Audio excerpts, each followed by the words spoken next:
തൊണ്ടവേദന ടിടിയുടെ വേദനയൊക്കെ കുറേശ്ശെ കുറഞ്ഞു വരുന്നുണ്ട് കേട്ടോ. രാത്രി ഇത്തിരി സമാധാനത്തിലാണ് കിടന്നുറങ്ങെങ്കിലും നേരം വിളിക്കുമ്പോൾ ചെറിയ രീതിയിലൊരു തൊണ്ടവേദനയുണ്ട്. ജോക്കൂട്ടന് ഇതാ കൈവേദന എടുക്കണമെന്ന് പറഞ്ഞ് രാവിലെ വരുന്നുണ്ടായിരുന്നു കേട്ടോ. അപ്പോൾ ഞാൻ അവിടെ സമാധാനത്തിൽ തട്ടിപ്പൊത്തിയൊക്കെ ഉറക്കി വെച്ചിട്ടാണ് ഇങ്ങോട്ട് പോകുന്നത്. അപ്പോൾ നമുക്ക് ബ്രേക്ക്ഫാസ്റ്റ് ഉണ്ടാക്കണ്ടേ? ഇന്ന് നമുക്ക് ബ്രേക്ക്ഫാസ്റ്റിന് പുട്ടും പരിപ്പ് കറിയാണ് കേട്ടോ.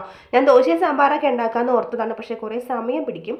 അപ്പോൾ ഇതാ ടക്കനെ എന്ന് പറഞ്ഞ് തേങ്ങയൊക്കെ പൊട്ടിച്ച് ഒറ്റ മനുഷ്യനില്ല, അപ്പം ഞാൻ തന്നെ ആ വെള്ളം മുഴുവൻ കുടിച്ചു കേട്ടോ. വേഗം പരിപ്പ് വേവിക്കാൻ വെച്ചു, ഇച്ചിരി ചുക്ക് കാപ്പി ഇട്ട് കുടിച്ചു കേട്ടോ. പുറത്തുള്ളതിൻ്റെ കരച്ചിലും വയറ്റിലുള്ളതിൻ്റെ ചവിട്ടുമൊക്കെ ഞാൻ തന്നെ സമാധാനിപ്പിക്കണം.